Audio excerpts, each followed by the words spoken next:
Hello everyone and welcome to another episode of Wisdom Chat. I'm your host, Phil Holdsworth of Aurum Gold, and my guest today is Claire Downham. Hello, Claire. Hello, Phil. How lovely to be here. Oh, well, thank you very much for coming and giving your time. I really appreciate this. Claire, you're known as the Queen of Calm, and I think that is a fantastic title, but tell us about it. Where did it come from? What was your journey to this point? Well, really, Phil, from the absolute opposite of being the Queen of Calm. That was the start, really, of my journey to becoming the Queen of Calm. Started from being in a place of extreme stress, really. So I was a primary school head teacher when I burnt out in 2015.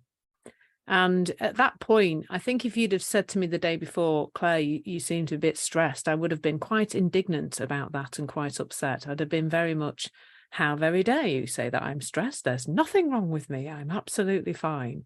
I had literally no awareness of how stressed I was.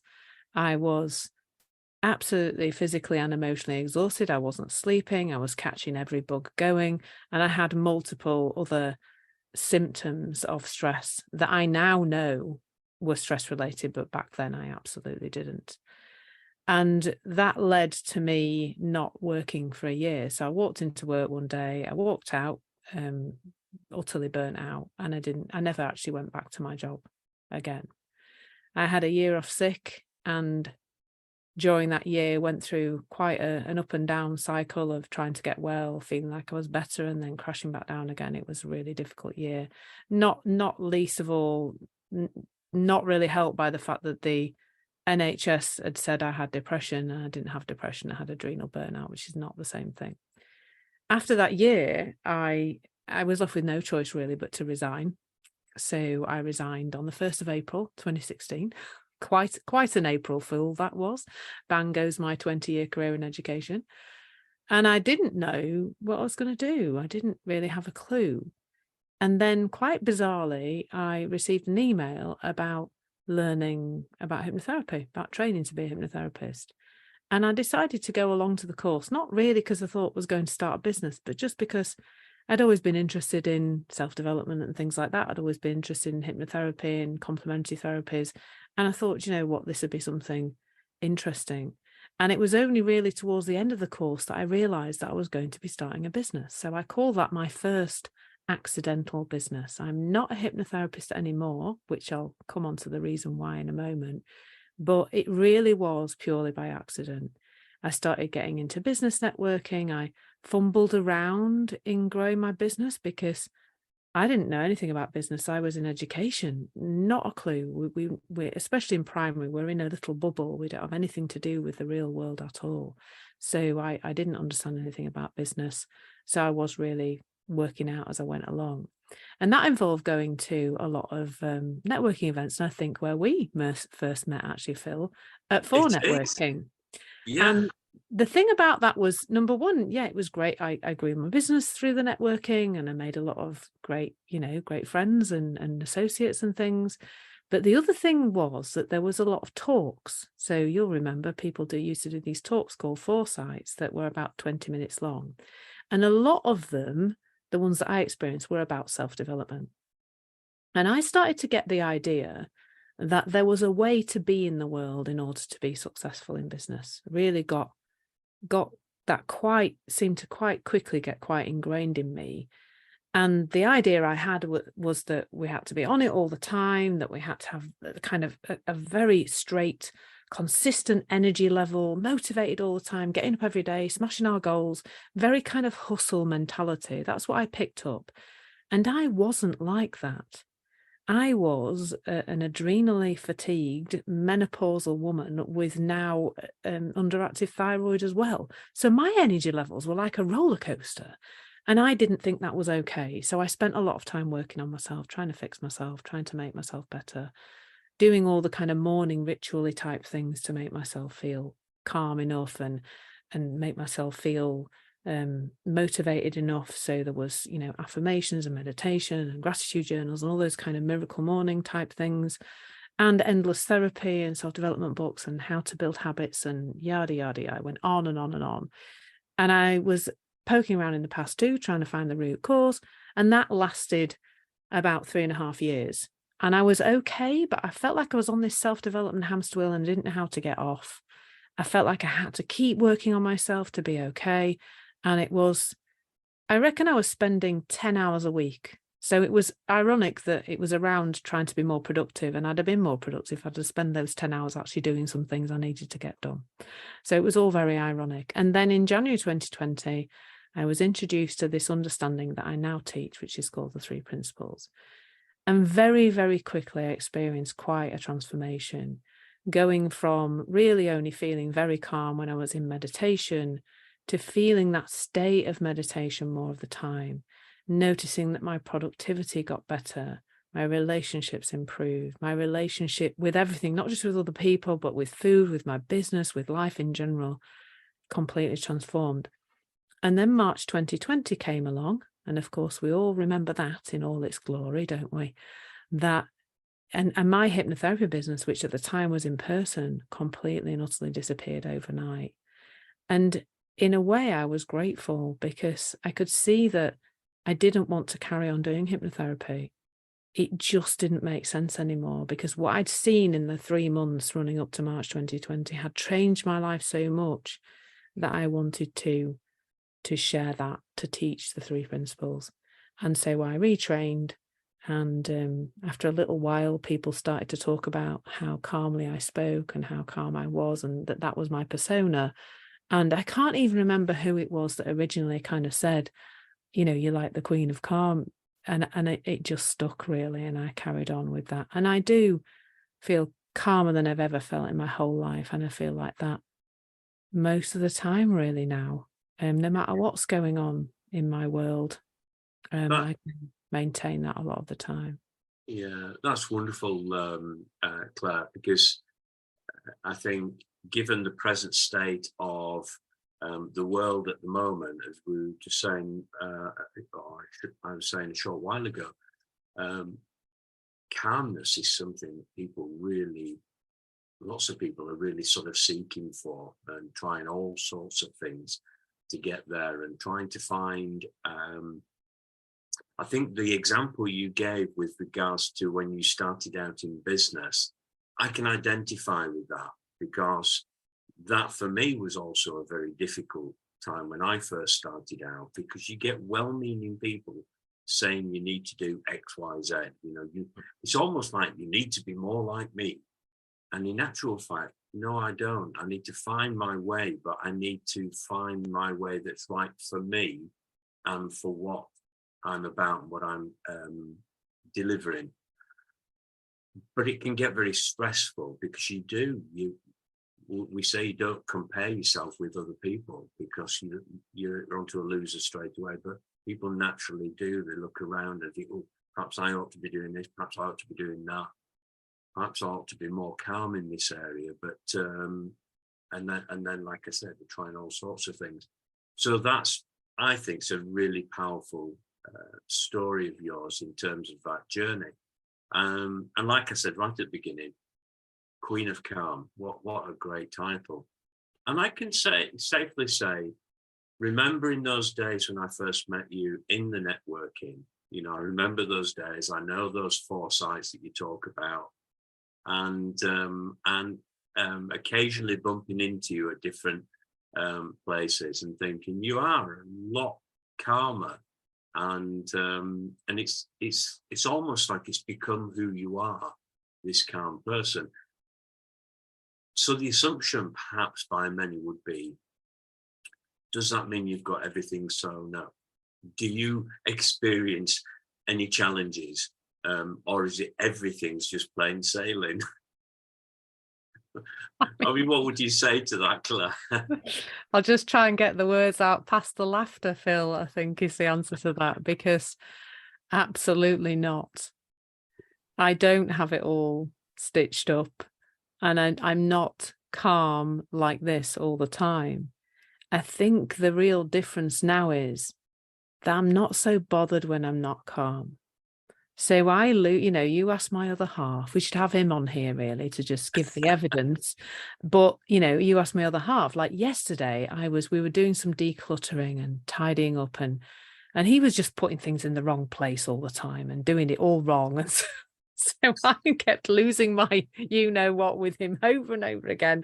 And then coming back to calm again, and then something else would irritate me. I'd be like, and then back to calm again, because I think that's the fundamental issue. Like you spoke before about people seeking calm, but when we see that that's actually our natural state, that's transformative, but also that sometimes we are going to be in this transient form of thought. Thought is transient, it creates our feelings, and sometimes we're in something. We're in our psychology rather than being in the essence of who we are. And that's going to happen to us all day, every day, but it's not a problem. And I think these days, what we've been sold wrongly but innocently is that feelings are a problem. They are a problem to be resolved. That if we have a feeling that's not quite the one we'd like to have, that's not calm, let's just say, we think there's something to do about that. But it is in the doing that we take ourselves further away from calm, because calm's underneath all that. It's the truth of who we are. No one is any more calm than me. They just don't think they are, because they're thinking and they're in their psychology, not in the essence of the truth of this calmness that we really are. Would you say then that it's actually really important for people to become more self-aware? I think that's the only thing people need. Yeah. That's it. There isn't, like I would say, that's the only thing now that I do, in inverted commas, in order to progress in life. Is really, in terms of what we might call self-development, it's awareness. It's just like recently I've been considering, the weight I've put on during the menopause. Like, and I started to notice that I had quite a lot of negative thinking about my body. And I've just brought some awareness to that. And started to go, hey, hang on a minute, there's a lot of thinking here that's not very nice about my body, about, why can't my body lose weight? Why can't my body be better? Why isn't it working properly? All that kind of thinking. And I've just started to notice it. And now when I notice it, I just kind of think some loving thoughts towards my body, not as a tool or technique, but just because that makes sense, that I've clearly moved away from having pleasant, caring thoughts about my body, and so I'm just like noticing that, and then I'm feeling a loving thought towards my body. So and that to me is non-judgmental awareness, because I think a lot of self-development says be self-aware, but then it says, and then literally beat yourself with a stick until you do better. Not that, no, more, oh yeah, that's kind of where my mind goes. Oh, it's gone there again. That's okay. Just bring some awareness to it. That's all there is to do. And naturally, we default to this essence of who we are, this truth of who we are, once we notice that we're not there. Yeah. I think one of the things that has been very clear to me, and perhaps for many people, is we can be harder on ourselves. With that self-critic, and if we're doing, as I was saying earlier, comparing ourselves with other people, we'll always lose, because we're not the same as them. We're unique individuals, but also at the same time, being kind to yourself. And one of the things I've personally found about the kind of self-awareness is, so if I understand my emotions, rather than trying to work it out, what's going on, sometimes I could be feeling anxious, but actually it's not my anxiety. It could be I realize I'm perhaps in a room with somebody who themselves is feeling anxious, or the fact that I could be having thoughts about some impending disaster that's not happened. And actually, when I look at the facts, the facts don't say it's going to happen at all. And I suddenly realize because I become aware of it, I can make a better informed choice as to how I'm going to respond.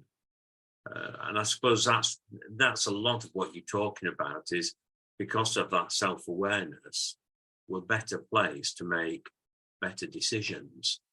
I'm just thinking as well, Claire, going back to your 3 principles, really intrigued by that. What are these 3 principles? So they are the sort of puzzle pieces of how our human experience is created. So they work together to create our human experience. So the 3 principles are thought, which we're all very familiar with, perhaps a little bit too familiar. That's part of the problem. Consciousness, which is, the reason we experience life at all is because we're conscious and aware. And mind, which I kind of call universal intelligence or universe or the energy of life, the energy of nature. It's that aliveness that runs through everything around us and through us, through all the living, well, through everything really. That energy runs through everything. Even the things that aren't alive have that energy running through them. So when you talk about thought, for example, are you talking about being aware of your thoughts as opposed to just allowing things to happen, not really being mindful of them, and then not appreciating the fact that they might actually be contributing to something that's not helpful? Well, it's almost deeper than that, Phil, in that we're always living in a thought-created reality. There is no outside world making anything happen. There is no outside anybody making us feel anything. It is 100% created from within. So all our feelings, all our perceptions, whether we look at something and I say it's green and you say it's blue, which happens in my house because my fiance is colorblind, it's everything that we experience, everything that we're conscious of, that comes into our awareness is created via thought. And particularly where that's helpful is to understand that when we feel a feeling, anxiety was an example you spoke about before, that feeling is not telling us about the outside world at all, ever. It's telling us about our state of mind. It's telling us about what is going off in our psychology, not telling us about the outside world. And also kind of what level of consciousness we're at. So we can all have an anxious thought and it can just go past because we're not giving it that energy. We're just letting it go past. Whereas sometimes, of course, we have an anxious thought and that becomes a big thing that we really, really feel. I think anxiety in particular is very interesting because I think we've demonized and pathologized anxiety to the point where people find it very difficult even to experience a bit of it without going straight into the meaning making, the story, what that feeling is, what it means about us, what's wrong with us, what we need to do about it. Whereas actually it's got a 90-second duration in reality, as long as we don't go into the thinking about it. Anxiety is as transient as anything else. It's just been made into a monster by the way we talk about it in this day and age. Yeah, I do in kind sort of understand what you're saying there, because I think that one of the things that as in terms of my faith as a Christian, one of the things that I read about and I look at in the Bible, it talks about whatever is good, whatever is noble, whatever is kind. It goes through a whole list of what I would call positive words. And then it's and anything good. Think on these things. And there's lots of places where it talks about the impact that it has on you when you think on those things. Now, I'm not just talking about we need to be people who are just positive thinkers, because we're all dealing with stuff in life, and that's an unreality in one sense. But in another sense, it's about the responsibility we have in terms of how we respond to them. And I remember when I did my neuro-linguistic programming training, one of the statements was that the map is not the world, and the map being what we conjure in our minds. And so I get what you're talking about there, about the way that we each individually see the world. And I just think of me and my wife, and we're talking of a subject, and we realize very quickly we both see it from a very different perspective. So what we're looking at, we're actually looking at the same thing, but we're seeing supposedly different things. But it's actually because of the way we see it individually. So I get what you're saying there. I would imagine that spills over to your consciousness. When you're talking about consciousness, what are you actually referring to? Are you referring to just being aware of things, or is it something more deeper than that? Yeah, I would say it's something deeper than that. You'll hear people often say at the moment that it feels like there is a rise in consciousness happening, like people are becoming more aware. They are looking at the world now and starting to question whether this directive that it seems we've had throughout our lives to do and chase the big dream and chase the money and whether that is actually the way to go in life. So that's one aspect. But a really nice thing that I like to use is that I like a glass elevator, in that when we're in a low mood and in a low state of mind or a low consciousness, it's like we're in the swamps, if you imagine the glass elevators in nature, we're in the swamps, we're down in the grime and the stuff, and we're in a low level of consciousness, and we don't really know that our thinking is not true. We tend to believe it. We think our feelings are terrible and they're telling us about the outside world. So we're really not very aware. We're not very conscious. Now, what often happens, especially if we're told to go and try and deal with things at that level of consciousness, we'll get out of the elevator, start poking around in the grubby, horrible swamp, trying to find the answer. In the meantime, the elevator naturally rises, because we have an automatic system, like a psychological immune system, that just naturally rises. But we've got out the elevator, so we're kind of stuck, really. Now, if we stay in the elevator, we can be aware that we're in the grime and we're in the mud, but we're in a different level of awareness, a different level of consciousness. And as that consciousness rises and we start to become more and more aware, we can start to go, hey, hang on a minute, that thought that says, shout at my other half, I don't believe that anymore. So the rise in consciousness to me changes our relationship with our thinking. We start to know really deeply when we're in the thick of it. And we start to go, hey, right now, I don't have to do anything about my mood, but I know not to do things, not to put out into the world, not to speak to people, not to send an email or a message. We kind of know we're in a reactive state, and therefore to do as little as possible, to pause, I guess. And as we rise in consciousness, we become more and more aware, and we start to go, much more of the time now, I can have a thought and I don't trust it. I know when it's not trustworthy because it feels off. It doesn't feel good, and the good things come out of a calm feeling as a rule. Yeah. Do you feel that the world in general, and our nation, perhaps society around us, is lacking a lot of consciousness at the moment? Yeah, I would say so. I would say, and it's nobody's fault, but it's like we've just been pointed in the wrong direction for such a long time. We've been pointed to, we spoke earlier about the news and what's going on in the world, and it looking like the terrible world's creating our experience. But that just isn't true. But we keep being told that it is. The news keeps telling us lockdown made people feel like this. Lockdown gave people mental illness. The news is doing this to people. Social media is doing that to people. The outside world is creating our experience. We're being told this over and over again, and it just isn't true.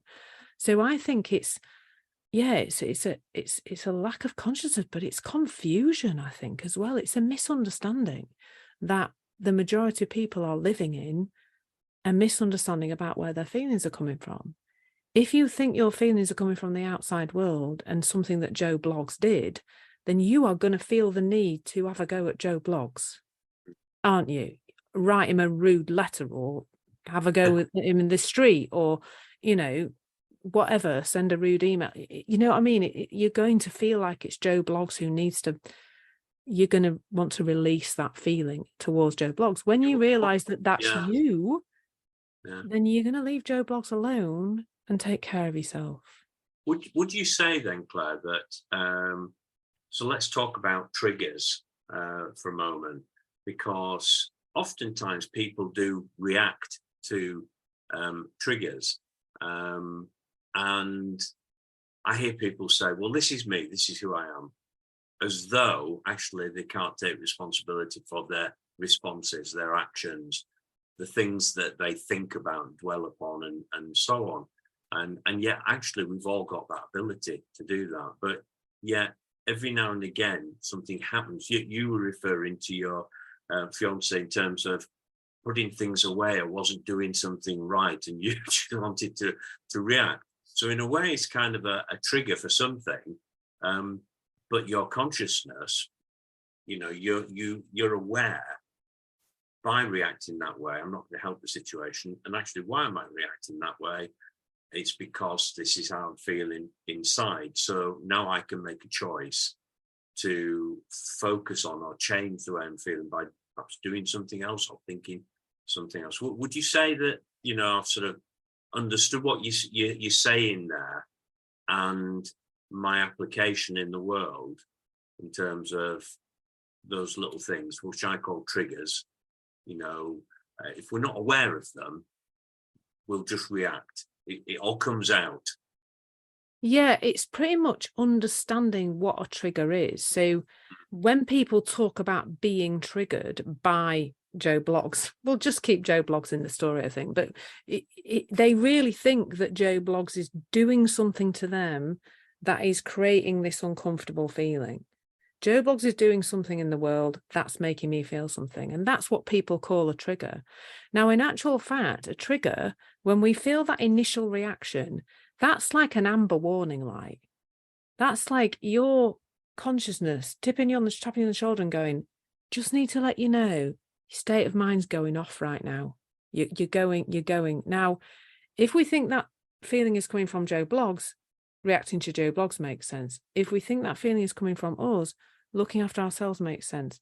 That's all it is. So at the point, there's like a point of awareness there, which creates a point of choice, which otherwise we wouldn't have. So it's absolutely true that a lot of people do not see that as a point of choice and would therefore shout at Joe Bloggs or punch him on the nose or whatever.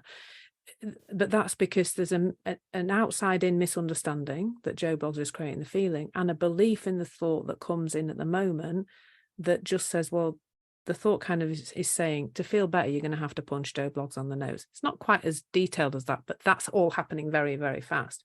Whereas when you start to understand the trigger as a representation of thought in the moment, not anything to do with the outside world, it's a very, very different way of being and a very, very different thing that you do.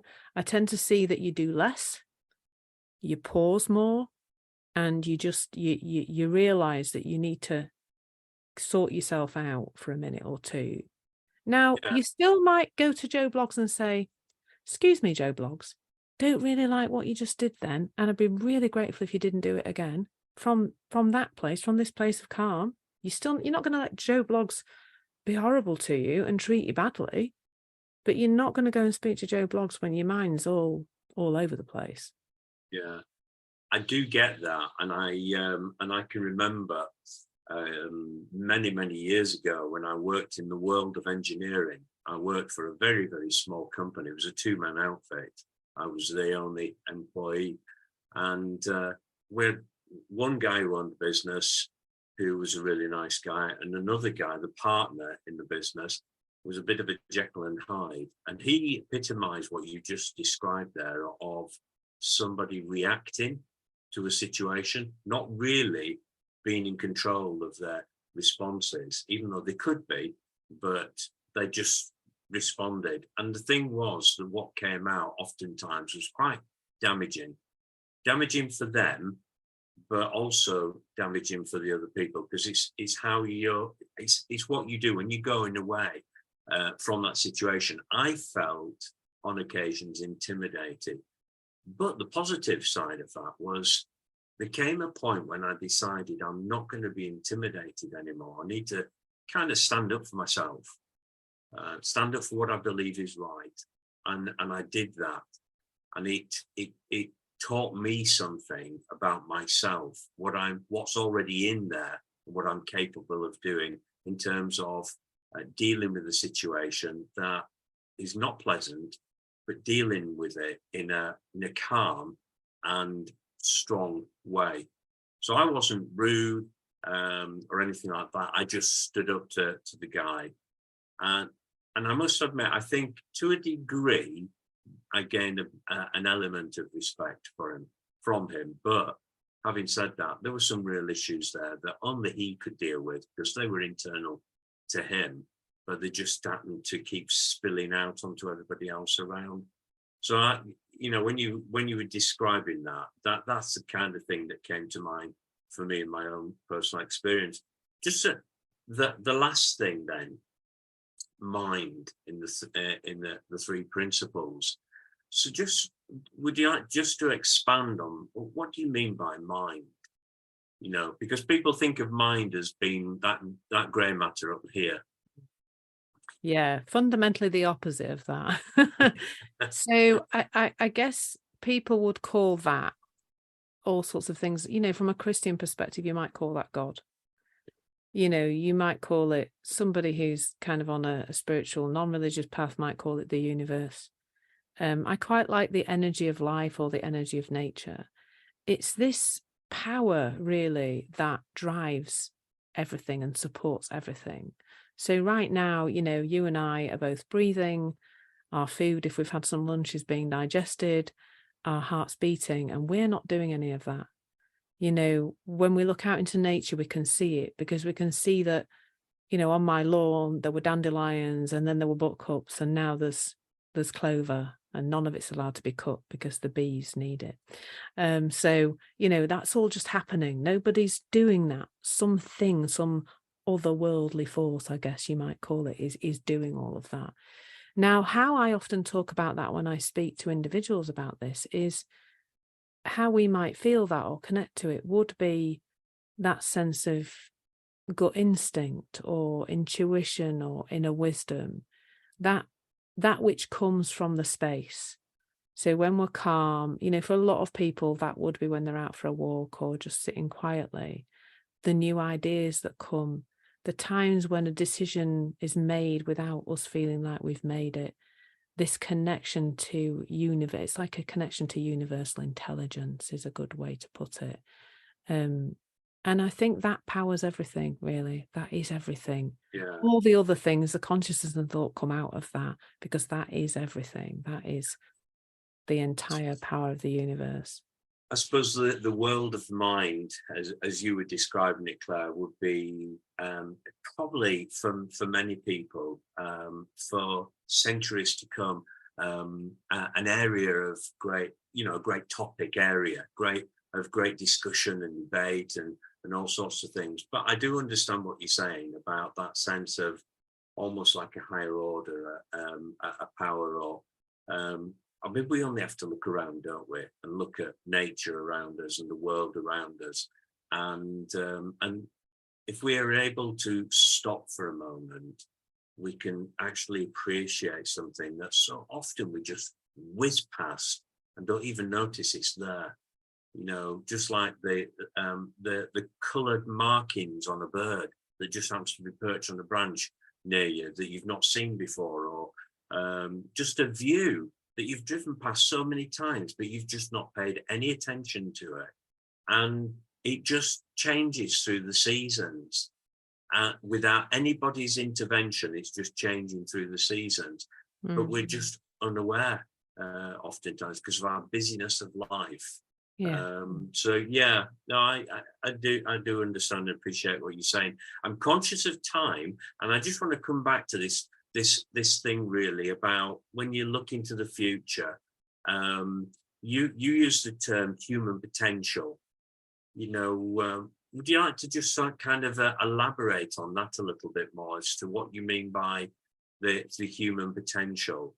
Because I know it's a really important area for you. So yeah, well, it's really interesting because it actually merges beautifully with the last piece that we were talking about this connection to universal intelligence. And the human potential is that all of us have access to that universal intelligence, that we have infinite potential, way, way beyond what we've brought up to believe about ourselves, way, way beyond that. But most of us spend most of our time living in that psychology, and the psychology is small. It's restrictive. It's made of our past experiences. It's not the truth of who we are. But as we can become aware that we are spending time in our psychology, and we know that because it feels uncomfortable, we can drop more often into this connection to our own unbelievable potential. And I don't think we'll ever, any of us, we could look in this direction for an entire lifetime and still not see what we are actually capable of. But if we can keep looking in this direction, more and more will be revealed to us over time. And that's what I've seen for myself over the last 3.5 years, is I'm doing things now and being in a way in the world now that I didn't know was me. And that's amazing. I get that, and I can vouch for it for myself, because I would never in a million years have thought some of the things that I've done and some of the things I've experienced I would ever have done or experienced. But I think there comes a point in time when you start to look at some of the barriers we place there in our own thinking about our own capabilities and so on are limiting. And when you start to realize actually you're more than what you perhaps believe you are. And we're not talking about, thinking beyond ourselves, that sort of pride and arrogance. We're actually just talking about being realistic about the fact that there is so much more about us. It's almost as if we're a deep well and we're discovering more of the contents of that well, and how the contents of that well could take us on, for many of us, some amazing journeys. And also in terms of how we deal with circumstances, that there's more about us and being able to deal with those circumstances around us than perhaps we give ourselves credit for. And you hear some amazing inspirational stories. And I mean, just your story, you've turned it around from those 20 odd years as being head of a primary school to doing what you're doing now, being in the place that you are personally now, and the impact that you're having on other people's lives. Mm-hmm. You think that it's invaluable, and nothing's wasted as well, because even that 20 odd years in education is not wasted. It's like the gems that you pick up on a journey, that you find discovering these little gems around, you pick them up and take them with you. And if you are, as you say, there's that thought, that consciousness and an appreciation of the mind, how you can utilize those gems to take you even beyond where you thought you were capable of being or achieving. Claire, it's been wonderful chatting with you. Yeah, you too, Phil. Thank you. Really appreciate your time. I must admit, and I'll say this to you, I was glad to have met you those years ago in terms of the early days of our networking, so to speak. And it's interesting how our journeys have moved on. Mine's changed, because when I first started, it was all about holistic well-being.